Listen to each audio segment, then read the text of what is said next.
34 साल बाद Israel Lebanon वार्ता संभव, ट्रंप का बड़ा दावा। अमेरिकी राष्ट्रपति डोनाल्ड ट्रंप ने दावा किया है कि इजराइल और लेबनान के नेता 34 साल बाद पहली बार आपस में बातचीत करेंगे। उन्होंने कहा कि यह बातचीत गुरुवार को होने की संभावना है। यह घोषणा से समय आई जब दोनों देशों के राजनयिक प्रतिनिधियों ने वाशिंगटन में दुर्लभ प्रत्यक्ष वार्ता की, जिसमें इजराइल के हमलों को रोकने के मुद्दे पर चर्चा हुई।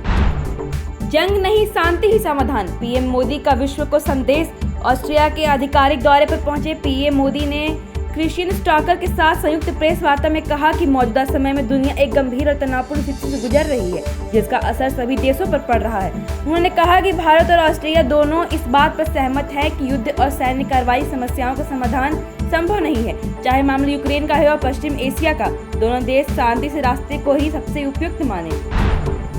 कतर पहुंचे पाक पीएम शहबाज शरीफ, अमीर से करेंगे अहम मुलाकात। शहबाज शरीफ सऊदी अरब दौरे पर गुरुवार को कतर की राजधानी दोहा पहुंच गए। आधिकारिक जानकारी के मुताबिक अपने इस दौरे के दौरान वह कतर के अमीर शेख तमीम बिन हमद अल थानी के साथ द्विपक्षीय बैठक करेंगे। यह दौरा ऐसे समय में हो रहा है जब पाकिस्तान क्षेत्रीय स्तर पर सक्रिय कूटनीतिक में जुटा हुआ है। वह अमेरिका और ईरान के बीच जारी तनाव कम करने का प्रयास कर रहा है।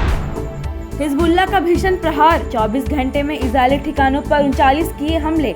लेबनान के सशस्त्र समूह हिजबुल्लाह ने दावा किया कि उनके लड़ाकों ने पिछले 24 घंटों में 39 सैन्य अभियान चलाए हैं। इन हमलों में इजरायली बस्तियों, सैनिकों की टुकड़ियों और सैन्य वाहनों को निशाना बनाया गया। साथ ही दक्षिणी सीमा और उत्तरी इजराइल में दोनों पक्षों के बीच आमने सामने की झड़पें भी हुई। अल जजीरा की रिपोर्ट में बात सामने आई है। पीएम नेतन्याहू बोले, ईरान के खिलाफ अमेरिका इजराइल के समान लक्ष्य। इजरायली प्रधानमंत्री बेंजामिन नेतन्याहू ने बुधवार को कहा कि ईरान के साथ जारी संघर्ष में इजराइल और अमेरिका के लक्ष्य पूरी तरह समान है। उन्होंने कहा कि अमेरिका ईरान के साथ उसकी बातचीत की जानकारी लगातार इजराइल को दे रहा है।